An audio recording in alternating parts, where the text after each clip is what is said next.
اعوذ باللہ السمیع العلیم من الشیطان الرجیم من حمزہ ونفخہ ونفسہ بسم اللہ الرحمن الرحیم ربی یسر ولا تعسر وتمم بالخیر ربی زدنی علما للرجال نصیب مما ترک الوالدان والاقربون وللنساء نصیب مما ترک الوالدان والاقربون مما قل منه او کثر نصیبا مفروضا وَإِذَا حَضَرَ الْقِسْمَةَ أُولُو الْقُرْبَى وَالْيَتَامَى وَالْمَسَاكِينُ فَارْزُقُوهُم مِّنْهُ وَقُولُوا لَهُمْ قَوْلًا مَّعْرُوفًا۔ یہ دو آیتیں ہیں سورۃ النساء کی، آیت نمبر 7 آیت نمبر 8، چوتھا سپارہ ہے، ترجمہ ہے یہ ابن کثیر کا۔ مردوں کے لیے اس مال میں حصہ ہے، نصیب حصہ، للرجال لام زیر لیے، رجال یہ کئی مردوں کو کہتے ہیں، جمع کا صیغہ ہے، رجلن کی جمع ہے یہ۔ والدان ماں باپ، دونوں کے لیے والدان تثنیہ کا صیغہ ہے، جو ماں باپ اور رشتہ دار چھوڑ جائیں۔ اور عورتوں کے لیے بھی حصہ ہے، وللنساء نصیب مما ترک الوالدان، عورتوں کے لیے بھی حصہ ہے اس مال میں جو ماں باپ یعنی والدین اور رشتہ دار چھوڑ جائیں۔ اللہ تعالیٰ نے اقربون کہہ کر یعنی سب کی بات کر دی، جن جن لوگوں میں جس کا حصہ ہے، سب کا فردن فردن اللہ نے نام نہیں گنایا، پھر آگے تفصیل میں سب کچھ اللہ نے بیان فرمایا ہے۔ یہ چھوڑا ہوا مال ظاہر ہے جو ترکہ ہے، جو ورثہ ہے، یہ اس کی بات ہو رہی، تو بریکٹ میں یہ لکھ دیا یہاں پر، یہ اللہ تھوڑا، کثر زیادہ، ٹھیک ہے، کثیر قلیل اردو میں بھی بولتے ہیں، تھوڑا ہو یا زیادہ، یہ جو ترکہ ہے یہ چاہے کم ہے یا زیادہ ہے، اس میں ہر ایک کا مقرر کیا ہوا حصہ ہے۔ اور جب تقسیم کے وقت حاضر ہوں دور کے رشتہ دار اور یتیم اور مسکین، تو انہیں بھی اس میں سے کچھ دے دو۔ فَارْزُقُوهُم مِّنْهُ وَقُولُوا لَهُمْ قَوْلًا مَّعْرُوفًا، اور ان سے اچھی بات کہو۔ یہ قول معروف کی بڑی تاکید ہے قرآن میں۔ لوگ کہتے ہیں اسلام دہشت گرد ہے، واللہ عالم کس نظر سے انہوں نے اسلام کو پڑھا ہے اور کس نظر سے انہوں نے دیکھا ہے کہ اسلام تو تلخی کے ساتھ بات کرنے کو بھی گوارا نہیں کرتا، اسلام تو کسی کی دل آزاری گوارا نہیں کرتا، اسلام تو کسی فرد سے اپنے آپ کو اچھا سمجھنا، بڑا سمجھنا، اونچا سمجھنا گوارا نہیں کرتا، پسند نہیں کرتا۔ تو ذرا بتائیے کہ وہ کسی کا حق مارنے کو کب پسند کرے گا؟ اسلام نے تو ہر ایک کے حقوق ایسے واضح بیان کیے ہیں کہ ناسمجھ بھی سمجھ جائے۔ وَقُولُوا قَوْلًا مَّعْرُوفًا، اور ان سے اچھی بات کہو۔ وہ جتنے بھی ہیں سامنے آپ کے، سب سے کیا کرنا ہے؟ اچھی بات کرنی ہے، گفتگو نرمی سے کرنی چاہیے۔ اختلاف رائے ہو جائے اگر، بات میں تلخی نہ ہو پھر بھی مگر۔ للرجال نصیب مما ترک الوالدان، اس آیت مبارکہ میں ایک اصولی حکم دیا ہے کہ ماں باپ اور رشتہ داروں کی چھوڑی ہوئی جائیداد میں، چاہے وہ کسی نوعیت کی ہوں، کسی درجے کی ہوں، جس طرح مردوں کا حق ہے اسی طرح عورتوں اور چھوٹے بچوں، حتیٰ کہ جنین کا بھی حق ہے۔ وہ بچے جو ابھی دنیا میں آئے نہیں ہیں، آنے والے ہیں، تو ان کا بھی حق ہے۔ قبل از اسلام یعنی اسلام کے آنے سے پہلے، اسلام سے قبل ایک یہ ظلم بھی کیا جاتا تھا، روا رکھا جاتا تھا کہ عورتوں اور چھوٹے بچوں کو وراثت میں حصہ نہیں دیا جاتا تھا، اور صرف بڑے لڑکے جو لڑنے کے قابل ہوتے سارے مال کے وارث ہو جاتے تھے۔ اس آیت میں اللہ تعالیٰ نے فرمایا کہ مردوں کی طرح عورتیں اور بچیاں اپنے والدین اور اقارب کے مال میں حصہ دار ہوں گے، انہیں محروم نہیں کیا جائے گا۔ تاہم یہ الگ بات ہے کہ لڑکی کا حصہ لڑکے کے حصے سے آدھا ہے، اس کو نصف ملے گا، ٹھیک ہے۔ سورۃ النساء میں اللہ تعالیٰ نے حقوق بیان فرمائے ہیں، اور گھریلو زندگی کے جو معمولات ہیں، جو تعلقات ہیں، ان کو خوشگوار طریقے سے گزارنے کا اللہ تعالیٰ نے اصول بیان فرمایا ہے۔ اور گھر کے ماحول کو خوشگوار رکھنے کے لیے ایک بہت ہی اہم اور بڑی اہمیت رکھنے والی چیز کیا ہے؟ وہ مالی حقوق کی منصفانہ حق کے ساتھ تقسیم ہے۔ اس میں ذرا سی معمولی سی کوتاہی بہت مہنگی پڑ جاتی ہے، ایک بھائی کو دوسرے بھائی سے الگ کر دیتی ہے، جدا کر دیتی ہے۔ اس لیے تقسیم میراث کا مفصل قانون اللہ تعالیٰ نے اس سورہ مبارکہ میں بیان فرمایا ہے۔ اسلام کے نظام میراث کی جو امتیازی خصوصی ممتاز خصوصیات ہیں، ان کا یعنی یہاں پر اللہ تعالیٰ نے بیان فرمایا ہے۔ اسلام کی خصوصیات بے مثل و بے مثال ہیں، اس کی نظیر کوئی اور پیش نہیں کر سکتا۔ تو یہاں پر اللہ تعالیٰ نے عورت، چاہے وہ ماں کی صورت میں ہو، بیٹی کی صورت میں ہو، بیوی کی صورت میں ہو، اور کبھی بہن کی صورت میں بھی اس کو میراث ملتی ہے، تو مرد کی طرح اللہ تعالیٰ نے اس کو وارث قرار دیا ہے۔ وَإِذَا حَضَرَ الْقِسْمَةَ أُولُو الْقُرْبَى وَالْيَتَامَى وَالْمَسَاكِينُ فَارْزُقُوهُم مِّنْهُ۔ اس آیت کی تفسیر میں کچھ لوگ یہ رائے قائم کرتے ہیں، ویسے یہ بخاری شریف ہے اور حدیث نمبر دیکھیے 2759 ہے، 59۔ تو اس آیت مبارکہ کے بارے میں یعنی وَإِذَا حَضَرَ الْقِسْمَةَ، تو اس کے بارے میں جو کچھ اہل علم ہیں وہ کہتے ہیں کہ یہ جو حکم ہے یہ فرائض یعنی وارثوں کے حصے مقرر ہونے سے پہلے تھا۔ اب اللہ تعالیٰ نے ہر صاحب حق کو اس کا حق دے دیا ہے، اس لیے اب یہ یعنی جو اللہ تعالیٰ نے فرمایا کہ نا کوئی حاضر ہو تو اس کو دو، تو اب یہ بخشش نہیں ہے، یعنی اب اس کو جو ہے عطیہ یہ تحفہ گفٹ نہیں کرنا ہے۔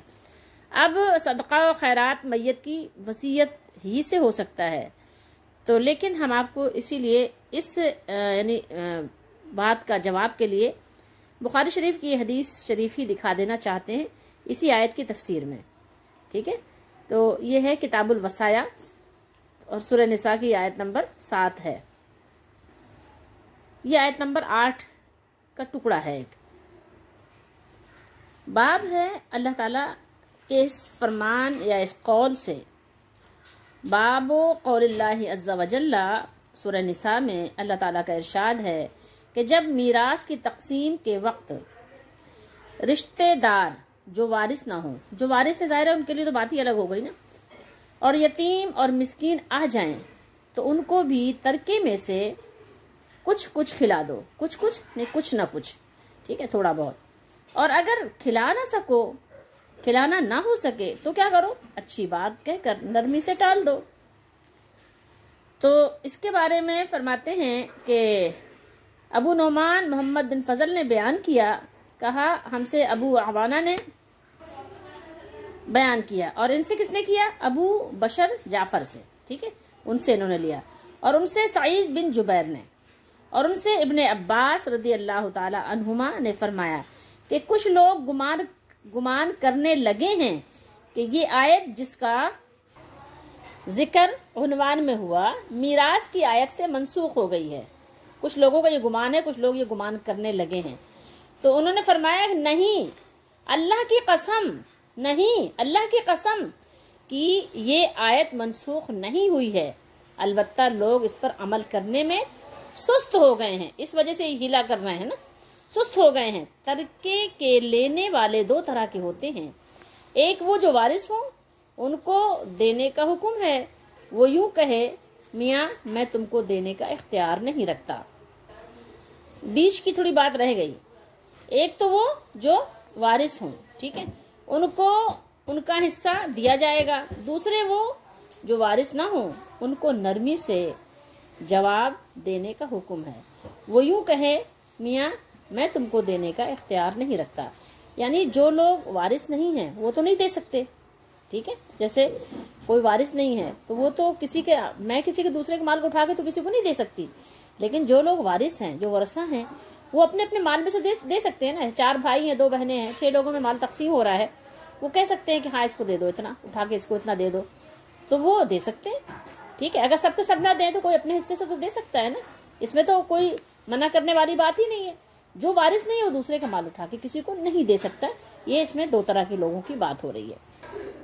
تو اب آپ نے دیکھ لیا کہ وَإِذَا حَضَرَ الْقِسْمَةَ سے جو لوگ یہ اندازہ لگاتے ہیں کہ یہ منسوخ ہے، تو عبداللہ بن عباس رضی اللہ تعالیٰ عنہما نے بیان کر دیا کہ یہ آیت منسوخ نہیں ہے بلکہ کیا ہے، محکم ہے، اور وارثوں کو حکم ہے کہ تقسیم جب کریں ترکے کو تو اس وقت جو رشتہ دار آ جائیں ان کے ساتھ صلہ رحمی کریں، اور ان کا جن کا میراث میں کوئی حصہ نہیں ہے ان کو بھی تقسیم کے وقت کچھ نہ کچھ بطور یعنی تحفہ، بطور احسان ان کو ضرور کچھ نہ کچھ دے دیں. اب یہاں آپ ایک اسلام کی خوبصورتی مزید ملاحظہ کر سکتے ہیں کہ اللہ تعالیٰ نے قانون میراث کی تفصیل بیان کرنے سے پہلے، ابھی اس کی تفصیل بیان نہیں ہے، اس کی تفصیل بیان کرنے سے پہلے ایک اخلاقی ضابطہ بیان فرمایا. ایک اخلاقی ضابطے کا ذکر بھی ساتھ ساتھ کر دیا کہ متروکہ جائیداد کے وارث تو وہی ہیں جن کا ذکر تفصیلاً آگے آ رہا ہے، لیکن اگر تقسیم کے وقت غیر وارث رشتہ دار، محلے کے یتیم بچے، بستی کے غریب لوگ جمع ہو جائیں تو ان کو بھی کچھ نہ کچھ دے دو، اور ترش لب و لہجے میں ان سے گفتگو نہ کرو جس سے ان کی دل آزاری ہو یا ان کی دل شکنی ہو، بلکہ کیا کرو، بلکہ ان سے خوبصورت انداز میں بات کرو. یہ دیکھیے کتنا مؤثر اور کتنا دل نشین انداز ہے اللہ تعالیٰ کا نصیحت فرمانے کے لیے. وَإِذَا حَضَرَ الْقِسْمَةَ أُولُو الْقُرْبَى وَالْيَتَامَى وَالْمَسَاكِينُ فَارْزُقُوهُم مِّنْهُ وَقُولُوا لَهُمْ قَوْلًا مَّعْرُوفًا. اور جب تقسیم کے وقت حاضر ہوں دور کے رشتہ دار، یتیم اور مسکین، تو انہیں بھی اس میں سے کچھ دے دو. اب دیکھیے یہاں پر کیا بات ہو رہی ہے، وارثوں کو کہا جا رہا ہے، وارثوں سے ان کو خطاب کر کے نصیحت کی جا رہی ہے کہ جو متروکہ مال ہے، جو تمہارے والدین کا چھوڑا ہوا مال ہے، اس میں سے کچھ حصہ بطور صدقہ و خیرات، بطور احسان رشتہ داروں کو، یتیموں اور مسکینوں کو جو بھی خاندان میں موجود ہوں، اور تقسیم کے وقت عین موقع پر وہ پہنچ بھی جائیں تو ان کو کیا کرو، ان کو بھی کچھ نہ کچھ دے دو. اور اگر وہ لوگ زیادہ حرص کریں، یعنی زیادہ مانگیں کہ اور دو، کچھ لوگ ہوتے ہیں نا ری کرتے ہیں اور زیادہ مانگے، تو ان سے اچھی بات کہو، ان سے کیا کرو، ان سے معذرت کر لو کہ یہ وارثوں کا مال ہے، تمہارا حق نہیں ہے، ٹھیک ہے، تو ہم یعنی کتنا دے دیں تمہیں زیادہ، تو بس ان کو یعنی دے کر پھر اس کے بعد عذر خواہی کر لو کہ بھائی بس اب یعنی معافی چاہتے ہیں باپ سے، ٹھیک ہے. تو یہ بات یہاں پر اللہ تعالیٰ نے بیان فرمائی ہے، اور اپنے مومن اور مومنات بندوں کو نصیحت بھی فرمائی ہے. نصیبم مفروضہ، کیا فرمایا اللہ نے؟ نصیبم مفروضہ. یہ کیا ہے؟ یہ اللہ تعالیٰ نے یہاں بیان کیا کہ ہر ایک کا اللہ نے حصہ مقرر کر دیا ہے، فرض کر دیا ہے. تو یہ الفاظ اللہ تعالیٰ نے بیان کر کے اس بات کو واضح کر دیا کہ یہ حصے اللہ تعالیٰ کے مقرر کردہ ہیں، اس میں رد و بدل کا کسی کو کوئی حق اور اختیار نہیں ہے. اس آیت مبارکہ کا پچھلی آیت مبارکہ سے ربط کیا ہے؟ اس سے پہلے آیت مبارکہ میں اللہ تعالیٰ نے بیان فرمایا تھا یتیموں کی خیر خواہی کا ذکر اللہ تعالیٰ نے بیان فرمایا تھا، اور ان کا مال ان کے حوالے کرنے کے لیے 2 شرطیں بیان فرمائی تھیں. اور اللہ تعالیٰ نے غنی اور فقیر کے جو معاملات تھے وہ بیان کیا کہ اگر غنی ہے تو ان کے مال سے اپنے آپ کو بچائے رکھے، اور اگر جو ہے ضرورت مند ہے تو ضرورت بھر خدمت بھر لے سکتا ہے. یہاں بھی اللہ نے سب کے حقوق اس آیت میں بھی بیان فرما دیے. مردوں کو بھی بیان کیا کہ ہاں ان کا بھی حق نہیں مارا جائے گا، اور پھر اس کے بعد اللہ تعالیٰ نے کمزوروں کا حق بیان کیا کہ خواتین ہیں ظاہر یہ کمزور ہیں، اور ان کو کمزور بہت زیادہ بنا بھی دیا گیا تھا، تو اللہ نے ان کے بھی حقوق بیان کیے. پھر اس کے بعد اللہ تعالیٰ نے قرابت والوں کے بھی حقوق بیان کیے. پھر اس کے بعد اللہ تعالیٰ نے دیکھیے آیت نمبر 8 میں تمام لوگوں کے حقوق بیان کر دیے. ٹھیک ہے، یہ اس کا ربط ہے. دیکھیے یہاں قربا بھی ہے، یتامہ بھی ہیں، مساکین بھی ہیں، سب کے اللہ تعالیٰ نے حقوق بیان فرما دیے. یعنی یہ کیا ہے کہ آیات حقوق ہی بیان کر رہی ہیں. اور یہ تو آپ کو معلوم ہی ہے کہ یہ سورہ نساء جو ہے یہ عام انسانی حقوق اور خصوصاً گھریلو زندگی سے متعلق حقوق کا بیان، اس میں یہی یعنی یہ آپ کو بیان ملے گا، یہی اللہ تعالیٰ نے اس میں خصوصیت کے ساتھ اللہ تعالیٰ نے اس میں یہ بات رکھی ہے۔ اور جو جاہلیت کے زمانے کی جو رسم و رواج تھے، اللہ تعالیٰ نے اس کو باطل قرار دیا، اور اس زمانے میں جو خواتین کو میراث کا مستحق نہیں سمجھا جاتا تھا، نہیں مانا جاتا تھا، اس آیت مبارکہ نے ان کو اپنے شرعی حصے کا مستحق قرار دے کر ان کے حق میں کمی کرنے اور نقصان پہنچانے کی سخت ممانعت فرمائی۔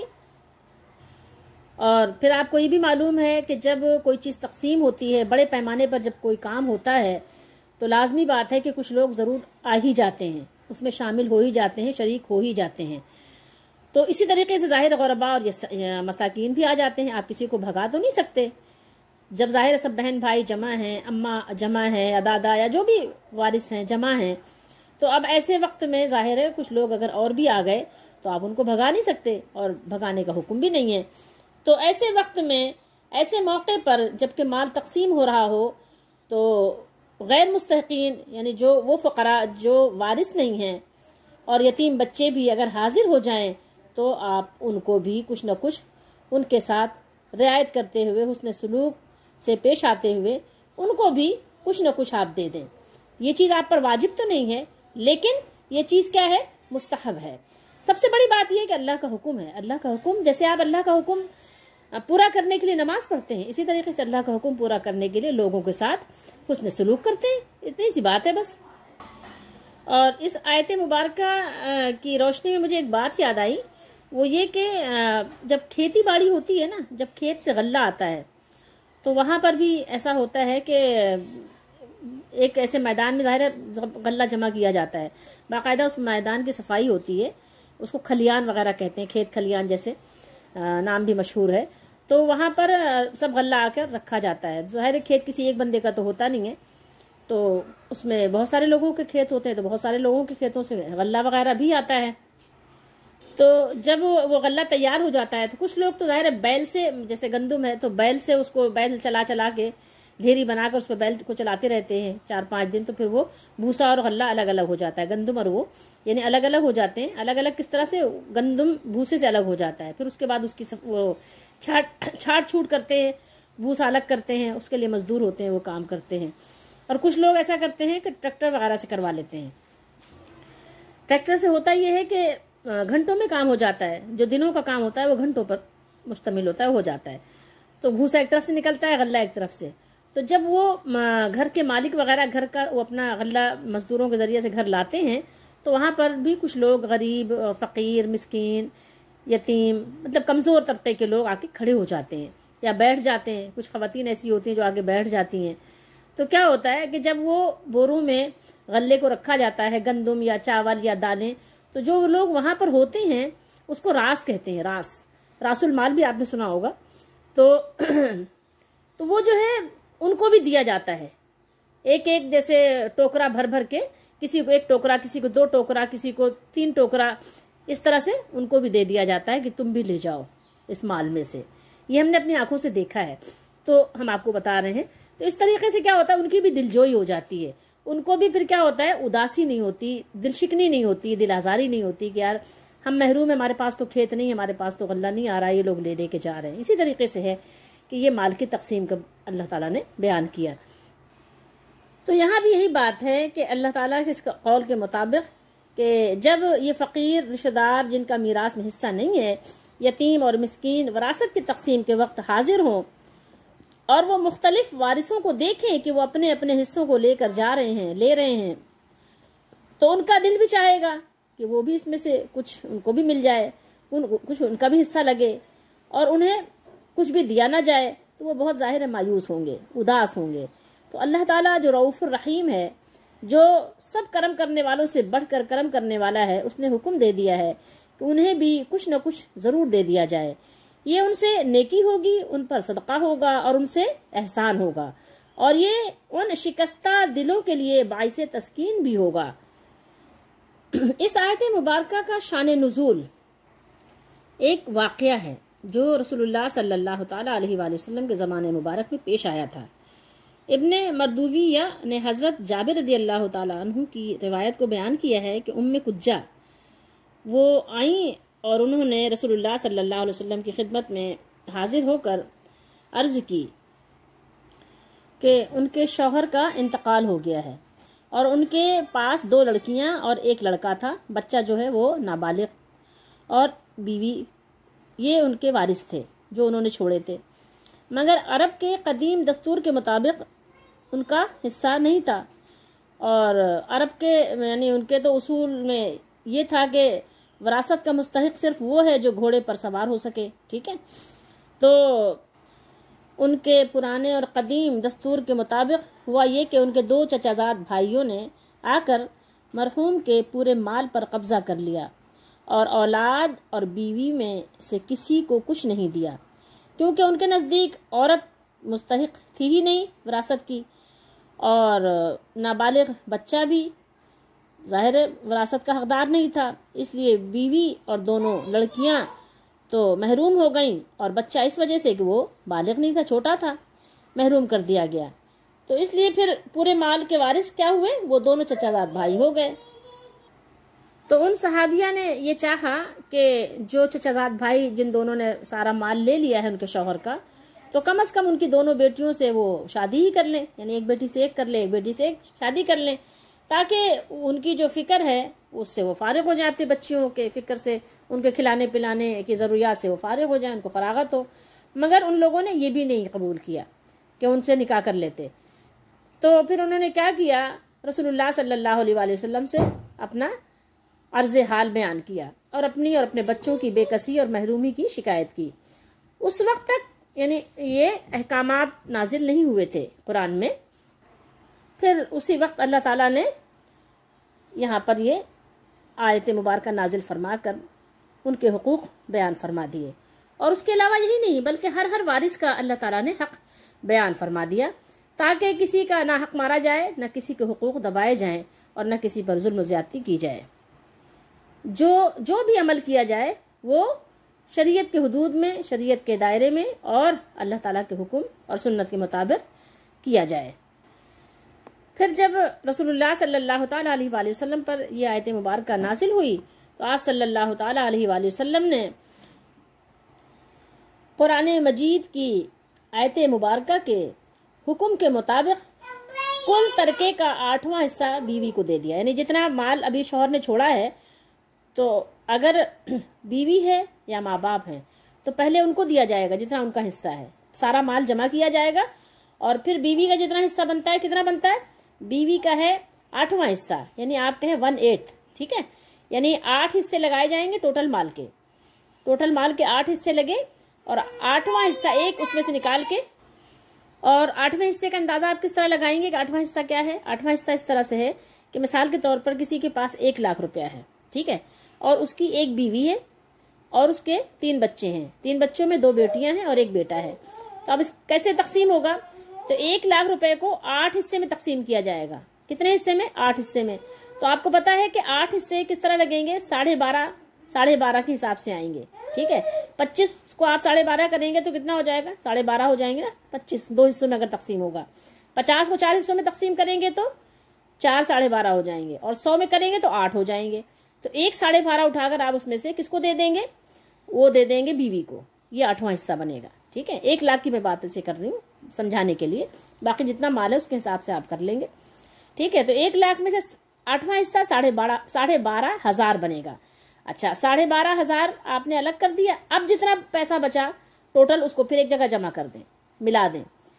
اب اگر 3 بچے ہیں، 2 بیٹیاں 1 بیٹا، تو کس طرح تقسیم کریں گے؟ 4 حصے لگا دیجیے، آسانی کے ساتھ 4 حصے لگا دیجیے، برابر کس طرح کریں؟ 4 حصے لگائیں، 4 حصوں میں پورا مال تقسیم کریں، اماں کا نکالنے کے بعد، اماں یعنی بیوی کا نکالنے کے بعد۔ تو اب وہ 4 حصوں میں تقسیم ہوگا تو کس طرح؟ کیونکہ بیٹے کو بیٹی کے ڈبل ہے، 2 گنا ہے، تو بیٹے کو 2 حصے دے دیے جائیں گے اور بیٹیوں کو 1 حصہ دے دیا جائے گا، یہ ہو گئی تقسیم۔ اور اسی طریقے سے اگر 2 بیٹے ہیں اور 1 بیٹی ہے، 2 بیٹے 1 بیٹی ہونے کی صورت میں حصے کتنے لگیں گے؟ 5 حصے لگیں گے، 2 حصہ 1 بیٹے کو، 2 حصہ 1 بیٹے کو، اور 1 حصہ 1 بیٹی کو، بس آسان یعنی تقسیم ہے، کوئی مشکل نہیں ہے۔ اب دیکھیے مما ترک الوالدان، یہاں اللہ تعالیٰ نے والاقربون، یہاں ان دو لفظوں نے وراثت کے دو بنیادی اصول بیان کر دیے گئے ہیں۔ ایک رشتہ ولادت ہے، ٹھیک ہے، جو اولاد اور ماں باپ کے درمیان قائم ہے، جس کو لفظ والدان سے اللہ تعالیٰ نے بیان فرمایا ہے۔ دوسرا رشتہ ہے جو عام رشتہ داری ہے، جو لفظ اقربون کا مفہوم ہے، والاقربون کا مفہوم ہے، ٹھیک ہے، یہ سمجھیے پہلے۔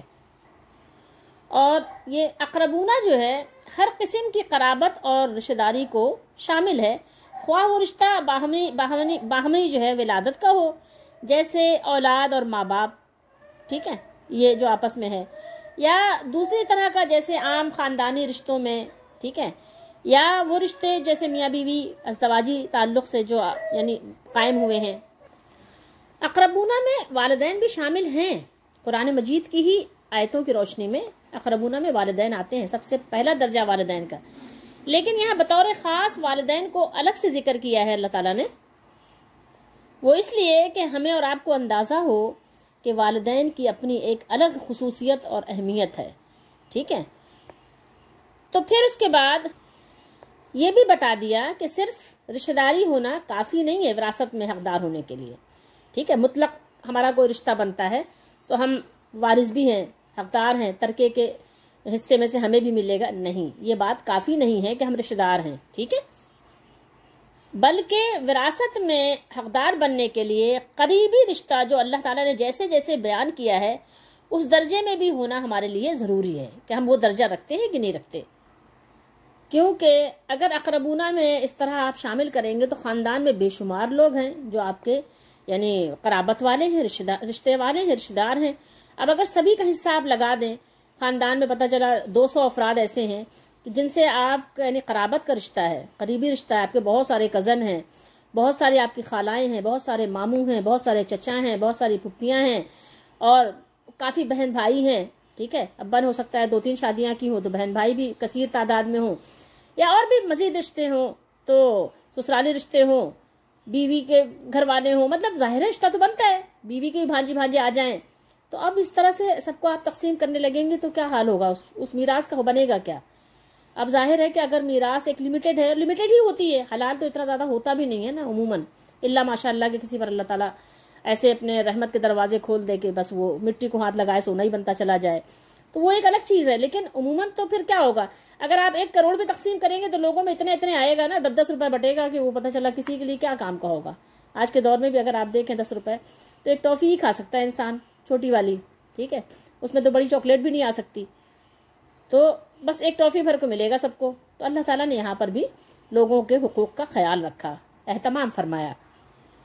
تو پھر اللہ تعالیٰ نے جب یہ بات بیان کی کہ وراثت یعنی تقسیم ہوگی اقربونہ میں، والدین میں، تو پھر ایک اصول بنایا گیا کہ اگر نزدیک و دور کے مختلف رشتہ دار جمع ہوں تو قریبی رشتہ دار کو دور والے رشتے پر ترجیح دی جائے گی، ٹھیک ہے۔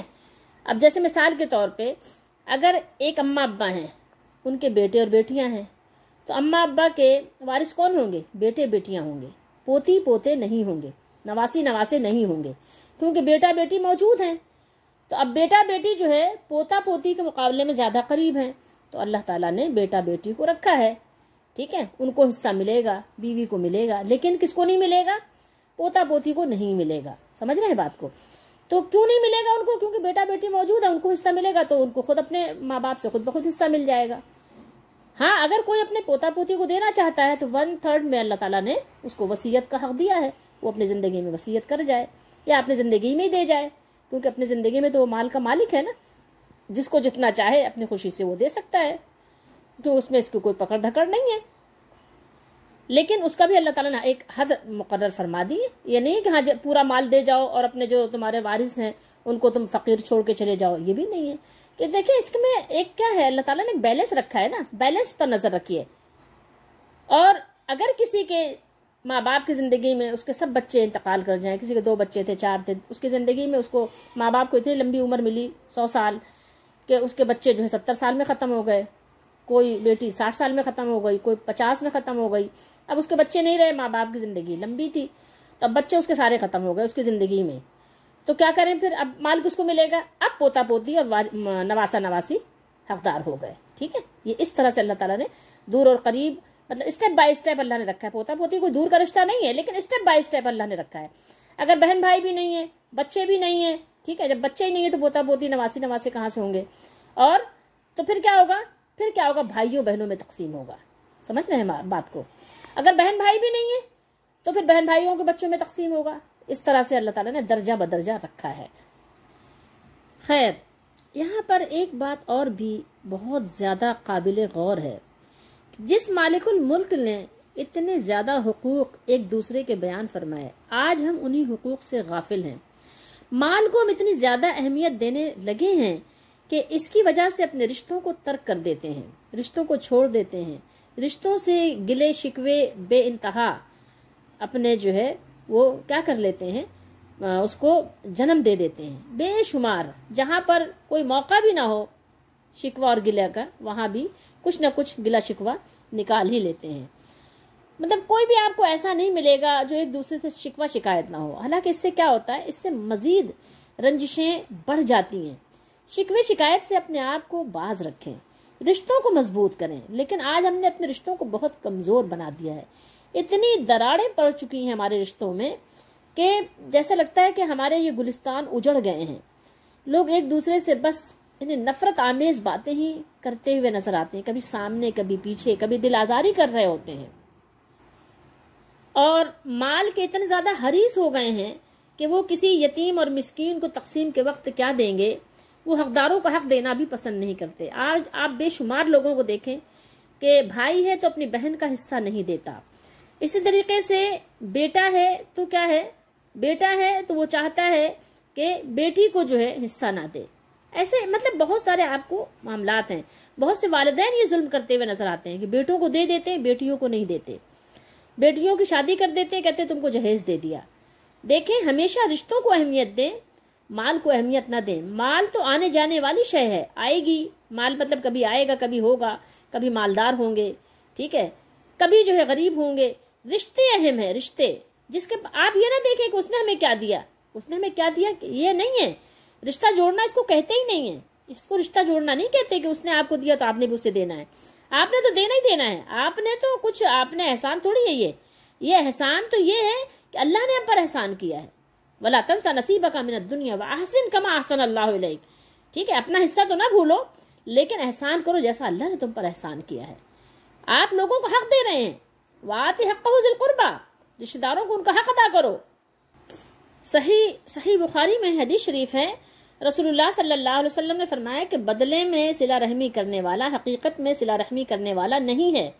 اصل صلہ رحمی کرنے والا وہ ہے کہ جب اس کے ساتھ کیا ہو، قطع تعلقی کی جائے، قطع رحمی کی جائے، تو پھر بھی وہ صلہ رحمی کرے. ٹھیک ہے، اور صلہ رحمی کی بڑی تاکید ہے. یہ نہیں ہے کہ کسی نے ہمارے ساتھ اچھا سلوک کیا، ہم نے بھی اچھا سلوک کیا تو ہم نے بدلہ دیا ہے اس کو. یہ تو ہمارا اچھا سلوک نہیں ہوا. اچھا سلوک اس کے ساتھ بھی کرنا ہے. کسی نے اپنی دعوت میں ہمیں نہیں بلایا لیکن ہم نے بلانا ہے اس کو. تو ہمیں چاہیے کہ ہم حقداروں کا حق دیں اور اللہ سے ڈرتے رہیں، تاکہ اللہ تعالیٰ ہمیں اپنی رحمت کا حقدار بنائے، اپنی رحمت میں جگہ دے. ٹھیک ہے، ہماری قبروں پر رحمت فرمائے، ہمیں حشر کے دن اللہ تعالیٰ اپنی رحمت میں جگہ دے، عرش کا سایہ نصیب کرے، اور ہمیں اللہ تعالیٰ اپنی رحمت اور اپنے فضل اور اپنی بخشش سے نوازے. بہرحال ہمیں چاہیے کہ ہم اللہ تعالیٰ نے جو ہم پر حقوق رکھے ہیں، ہم ایک دوسرے کے حقوق ادا کریں. ہمیں اس بات کی فکر نہیں ہونی چاہیے کہ فلاں نے ہمارا حق ادا کیا کہ نہیں. ہمیں یہ دیکھنا چاہیے کہ ہم نے فلاں کا حق ادا کیا کہ نہیں کیا، کیونکہ ہمیں اپنا جواب دہ ہونا ہے. وہ اس کا جواب تو ہم نہیں دیں گے نا، ہو سکتا ہے اسے اللہ معاف کر دے. تو بہرحال آپ نے سب سے پہلے تو توحید سیکھنی ہے، اور پھر کیا سیکھنا ہے؟ پھر اس کے بعد آپ کو اپنا عقیدہ درست کرنا ہے کہ ہمارا عقیدہ کیا ہونا چاہیے. اور پھر اس کے بعد آپ کیا کریں؟ معاملات کو سیکھیں. معاملات ہمیں کیسے رکھنے چاہیے، معاملات ہمیں کیسے ادا کرنے چاہیے، اور معاملات سنت کے مطابق کس طرح ادا کیے جاتے ہیں، کس طرح معاملات کیے جاتے ہیں. یہ ہمارا معاملہ بالکل صاف شفاف ہونا چاہیے. اللہ تعالیٰ ہم سب کو توفیق دے. تو اگر ہمارے حصے میں کسی کا 1 روپیہ ہو، 10 روپیہ ہو، 100 روپیہ ہو، 1000 ہو، لاکھ ہو، لاکھوں کروڑوں ہو، ٹھیک ہے، ہم اس کو دوسرے کا حصہ سمجھ کر بحسن خوبی ادا کریں. بہن کا حق بھی دیں، بھائی کا بھی دیں. ہاں کوئی اگر خود سے از خود معاف کرنا چاہ رہا ہے کہ نہیں مجھے نہیں لینا بھائی آپ رکھ لو، ٹھیک ہے. اگر اس نے دل کی خوشی سے معاف کر دیا تو ظاہر ہے اس کو حق حاصل ہے، معاف کر سکتا ہے اپنے بھائی کے حق میں، اپنی بہن کے حق میں، اپنے یعنی کسی کمزور رشتہ دار کے حق میں. اگر کوئی اپنا مال اس کو دینا چاہ رہا ہے تو یہ دے سکتا ہے، وہ اس کو اس کی ملکیت میں ہے، اپنی ملکیت اس کو جس کو چاہے اپنی ملکیت کا مالک بنا دے تو یہ اس کو حق حاصل ہے. لیکن یہ کہ ہم کسی کا حق نہ رکھ لیں. کل قیامت کے دن بڑی یعنی کہنا چاہیے دشواری اور تکلیف کا وقت ہوگا. ہم وہاں کیسے کسی کا حق ادا کریں گے؟ ہمارے پاس اتنی نیکیاں بھی نہیں ہوں گی کہ ہم کسی کو اپنی نیکی دے سکیں. تو اب آپ سوچئے تھوڑی دیر کے لیے. ایک مسلم شریف کی حدیث شریف ہے، لیکن اب چونکہ بات زیادہ ہو گئی ہے انشاءاللہ پھر کسی موقع پہ اسی میں، کیونکہ اس میں بھی یہی بیان ہی آ رہا ہے، آگے سب اللہ تعالیٰ نے تفصیل بیان فرمائی ہے. تو بس اتنی بات ہے کہ اللہ تعالیٰ ہمارے دلوں میں بھی وسعت دے، ہمارے گھروں میں بھی وسعت دے، ہمارے گناہوں کو بھی معاف فرمائے. رسول اللہ صلی اللہ علیہ وسلم کی ایک دعا بھی ہے، اللہم اغفر لی ذنبی ووسع لی فی داری وبارک لی فی رزقی. کتنی خوبصورت اور پیاری دعا ہے. اللہ کے نبی صلی اللہ علیہ وسلم نے ہمیں دعا سکھائی کہ اے اللہ میرے گناہ بخش دے، میرے گناہوں کو معاف فرما دے. اللہم اغفر لی ذنبی. اور پھر فرمایا ووسع لی فی داری، دار کہتے ہیں گھر کو، داری میرا گھر، میرے گھر میں وسعت عطا فرما، فراوانی عطا فرما، کشادگی عطا فرما ہر لحاظ سے. مہمان آئے تو، رشتہ دار آئے تو، ہم خود بھی رہیں تو ہمارے گھر میں گھٹن نہ ہو، ہمارے گھر میں کڑھن نہ ہو، ہمارے گھر میں حسد نہ ہو، جلن نہ ہو، ہمارے گھر میں نفرت نہ ہو، ہمارے گھر میں وسعت ہو، ہر ایک کے لیے کشادگی ہو. تو ووسع لی فی داری، آمین. اور فرمایا کہ وبارک لی فی رزقی، اور میرے رزق میں برکت عطا فرما. رزق میں برکت کے لیے ایک خوبصورت طریقہ یہ ہے کہ آپ روزانہ کچھ نہ کچھ اللہ کی راہ میں خیرات کیجئے. اور آپ کی خیرات کا حقدار سب سے پہلے آپ کے اپنے گھر والے، خاندان والے ہیں. اگر والدین ہیں تو والدین کو جو آپ دیتے ہیں خیرات کا کیا مطلب ہے؟ خیرات یعنی بھلائی کی جگہوں پہ خرچ کرنا، بھلائی کو حاصل کرنا، بھلائی کو سمیٹنا. یہ خیرات یعنی صدقہ خیرات جو آپ کرتے ہیں کیا ہے؟ یہ لوگوں کو آپ جب دیتے ہیں تو اللہ تعالیٰ سے آپ خیر حاصل کرتے ہیں. ٹھیک ہے، خیر کے مقامات پر آپ خرچ کرتے ہیں جہاں سے آپ کو خیر ملتی ہے، بھلائی ملتی ہے، اللہ کی رحمت حاصل ہوتی ہے. اس سے بڑی اور خیر کیا ہوگی؟ تو سب سے پہلے والدین. دیکھیں بہت سے لوگ باہر بانٹ رہے ہوتے ہیں ناموری کے لیے اور شہرت کے لیے، تعریف کے لیے. نہیں، پہلے اپنے والدین کو دیکھیے، اپنے بہن بھائیوں کو دیکھیے، پھر اس کے بعد آپ کی خالہ، ماموں، چچا، پھپھی ہیں، ان رشتوں کو دیکھیے. شادی تو آپ بعد میں کرتے ہیں نا، نکاح تو بعد میں ہوتا ہے. پھر وہ نکاح سے جو رشتے قائم ہوتے ہیں، بیوی ہے، پھر بیوی سے بچے ہوتے ہیں، تو ان سب رشتوں کا یہ اہتمام کے ساتھ خیال رکھیے. اللہ تعالی ہم سب کو سمجھنے کی توفیق عطا فرمائے اور ہم اللہ تعالیٰ کے احکامات کو سنت کے مطابق ادا کرنے کی اللہ تعالیٰ ہمیں توفیق بھی دے، سعادت بھی دے، اور یہ خیر ہمیں حاصل کرنے کی اللہ تعالیٰ ہمت و قوت توفیق نصیب فرمائے. اور اللہ تعالیٰ ہمارے یہ ٹوٹے پھوٹے اعمال کو قبول بھی فرمائے، ہمارے تھوڑے کو بہت کر دے، ہمارے عمل کو خالص کر دے، ہمارے کھوٹ کو دور کر دے، ہمارے عمل کو ریا سے بھی پاک کر دے، ریاکاریوں سے، دکھاوے سے، نمود و نمائش سے، شہرت سے پاک کر دے. یہ خالصتاً مالک کی رضا کے لیے ہمارے عمل ہوں. اور اللہ تعالیٰ ہماری ٹوٹی پھوٹی کوششوں کو اپنی بارگاہ جزدی میں قبولیت کا درجہ عطا فرمائے.